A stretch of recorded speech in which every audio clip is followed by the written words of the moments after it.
you'll know from some of the video diaries that I've done, there were some low days, real low days.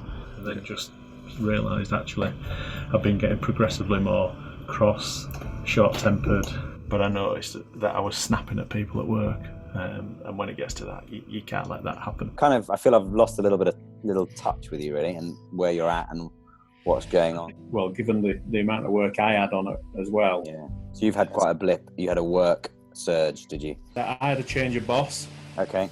Which completely just threw me for six. So eyes nice and wide. Nothing will touch your eyes, but it's going to be a bright flash from the camera. It was quite a traumatic time. It was incredibly stressful. Okay, so I'm going to pop the eye drops in now. So these do sting a bit when they first go in. Okay. Keeping the roof over your head so your kids are safe creates a pressure to do well at work, to earn the money, to keep the roof over your head. Take one out of the equation, the other one just falls over. Anyway, so that's me. I can't see a thing really now for the next couple of hours whilst my eyes get back to normal. We did a Zoom call with him earlier in the week, and he can certainly articulate what he thinks the answer should be and what he needs to do.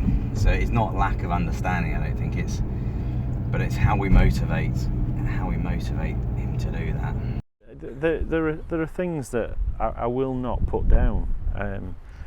I won't put down having a whiskey. I won't put down having a beer. So yeah, it's been a bit awkward for me, but now I've no excuses. There's no sport on the telly for 3 weeks. I'm sure there's always excuses, Rob. There's always excuses. As I said, as I get to know Rob, he's very good at telling me what he thinks I want him to tell me.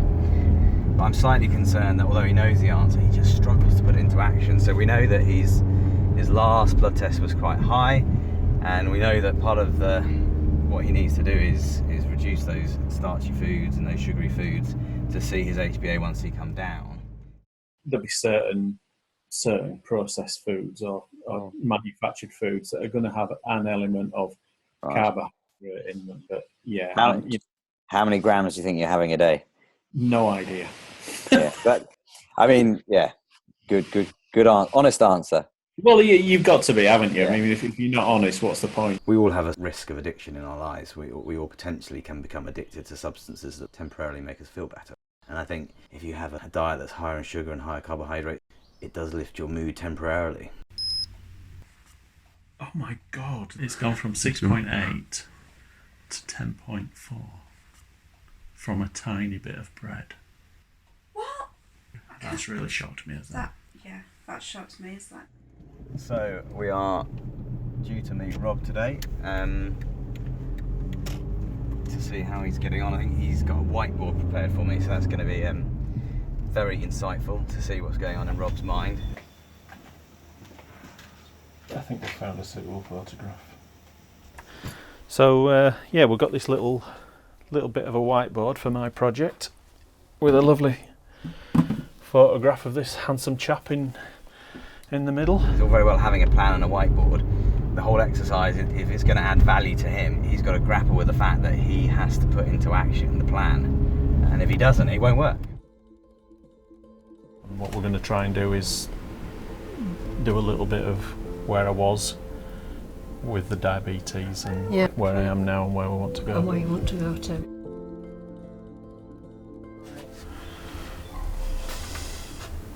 Was it 86 when John passed away? It was after that, wasn't it? It was a bonfire night, wasn't it? My best mate. I was supposed to go to his house for tea on the Friday night, and on the Thursday night he got hit by a car and passed away on the Friday. So yeah, so I tend not to. Sorry.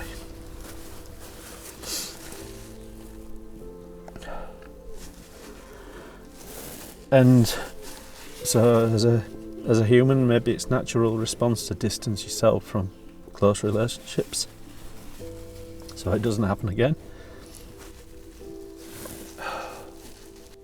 It's never really affected me as much as it has just then. And I think that was probably selfish of me, because it was more of how that affected me as a person meant that I didn't actively go out and pursue getting friends, because I didn't want that to happen to me again. Yes, it was very traumatic for him, but to be honest, I don't think I actually focused in on the effect that it had on him. Talk me through these barriers. One of the things where I've always struggled when I've done diets in the past is that sense of community and help, Right. and needing advice. And we moved on to 10 to 20 years middle school. I was at the Bradford Fire. Was it a near-death experience? I suppose it was a sense of something missed you, didn't it? Yeah, I mean, something missed me, or I missed something. Every year I go now, pay my respects at the Centenary Square ceremony that they have. I feel a bit sad for probably a week or so afterwards. You learn how to sort of almost disassociate yourself as a clinician, as a kind of coach, how much you invest into that person and how much of yourself you invest and risk. We've got to be looking at things that motivate me. Okay, absolutely. Now, things that motivate me is actually helping other people. Because it's interesting, isn't it? Help others, no support when demanded. Do you think you felt you were missing this person to help you at that point? Absolutely.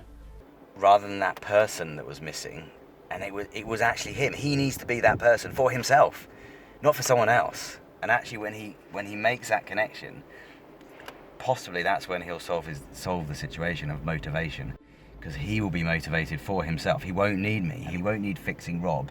He just needs Rob, and then he becomes a self-independent adult who can then go and help other people in different ways. We've been scratching our heads, and it's a balance between trying to inspire you that something you could continue. I don't think I had really a fire that I'm itching to reignite now. I think to find a fire, you have to have had a fire there in the first place. And I appreciate there have been disappointments in the past. What we've got to say is that's not going to be your story. Your story is going to be a different one. Hi, Michael. Hi, how are you?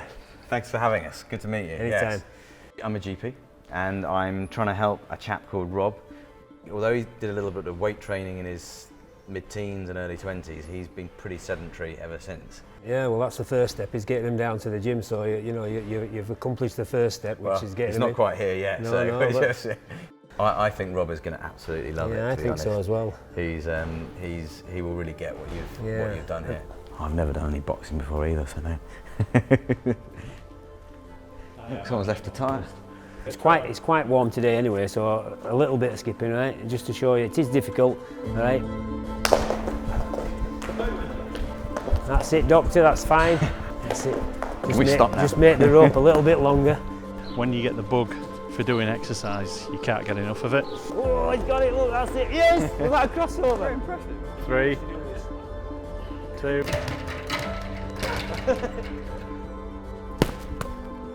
1, 2. 1, 2.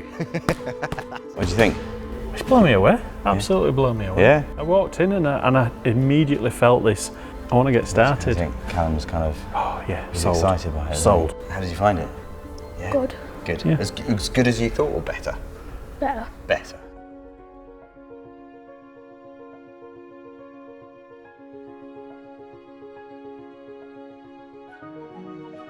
It's a word that kind of rings home to me, that I didn't feel engaged when I was first diagnosed with diabetes.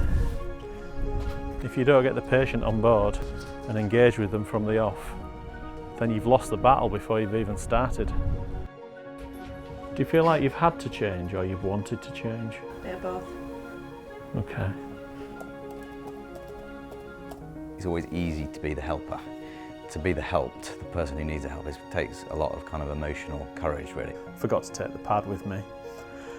Realised as I'm walking onto the stage, thinking, oh my God, I hope I can remember all the key points. Win the patient and you're there, you're halfway there.